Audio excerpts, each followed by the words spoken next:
All right, today's recording is about one of my favorites, and it's called X factoring.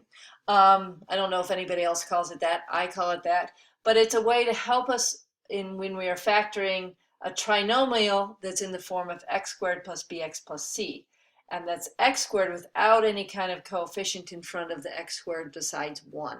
So it's a little bit simpler than when there is something there, and I'll go over that in another video. So in our example, we're gonna go over factoring x squared plus 4x minus 32. So some of you might be sitting there and saying, oh, what is it? What is it? What is it? And so what this x does is it gives us a place for thinking. So I draw my x here, and in the top of the x, I put the last term. And as we know from FOILing, that last term is when we multiply the two numbers that go in these two parentheses, which is this going to factor. So the last two numbers here are going to multiply to 32, but when we add the O and the I in FOIL together, we're going to add them to 4. So what we need to do is find factors of 32, of negative 32 actually, so there's going to be a difference that are going to add to 4. So say I can't think of it. I like to list the factors of 32. So I'm going to start with 1. I'm going to do the bit order. So I'll have 1 and 32. Well, 1 and 32, I can't make them combine to 4. So I go, oh, 2. 2 goes into 32. So I go 2 times 16. Well, the difference of 2 and 16 is also not 4.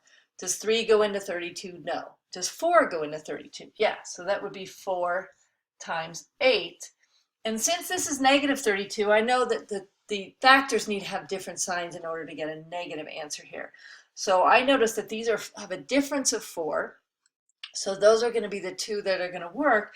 And the combination is going to be a positive 8 and a negative 4.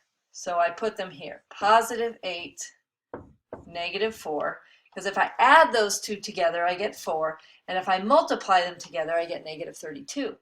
So this is my thinking area, so I can just plug in the answer, x plus 8 and x minus 4. And this will be my answer. So here's x factoring.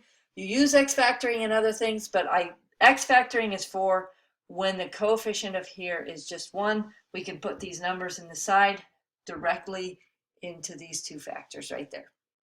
So see you later.